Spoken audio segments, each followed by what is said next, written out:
Hi, this is Purnima Devi, Assistant Professor in the Department of Computer Science and Engineering.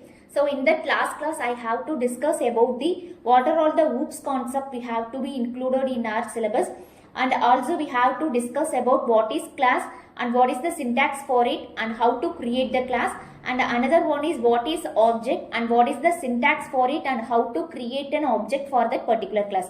So in this I have to take one case study. So in this I have to create a class and object for the particular class name as book. So I already given the what is the class name is book. So based on this I have to define the attributes and methods for that particular class.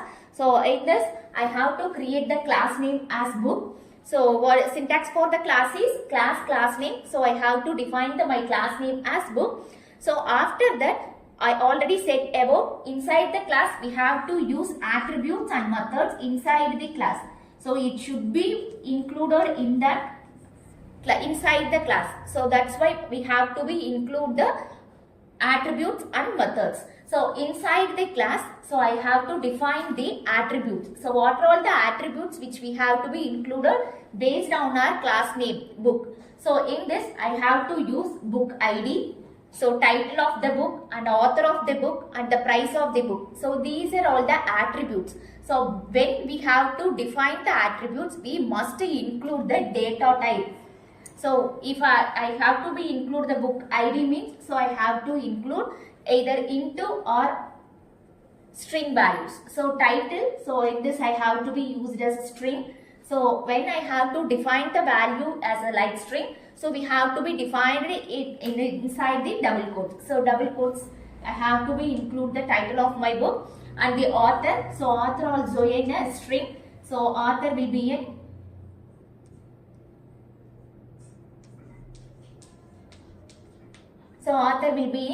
when we have to be define the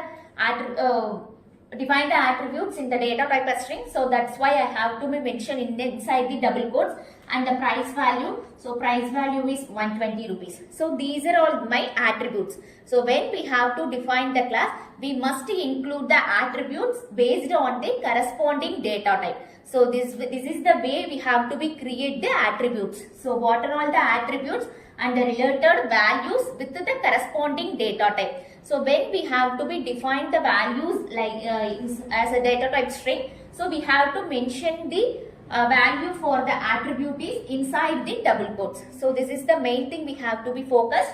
So this is the attribute, and the next part is a method. So when we have to be define the method, so we have to given the open bracket and close bracket at the end of the method name. So this is the structure for creating a method. So in this method I have to be taken as a add book. So in our library we have to either add book or issue book or return book. So these are all the functions, that is the action we have to be performed in our library management. So in this I have to add the add book. So this is my one of the method name. So inside the method name I have to be given the definition like this: system.out.println. So inside this I have to be the book is added.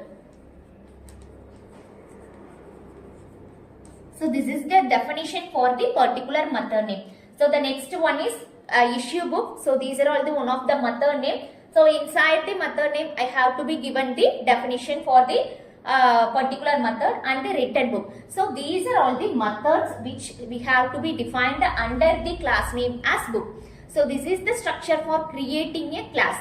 So class, and we have to define the attributes and methods. So based on the attributes we have to be given the values with the corresponding data type. So this is the structure, and another part is a method. So when we have to be give the method name, we have to given the open bracket and close bracket at the end of the method name, and we have to be given the definition for the particular method. We have to give n number of attributes and n number of methods for the particular class.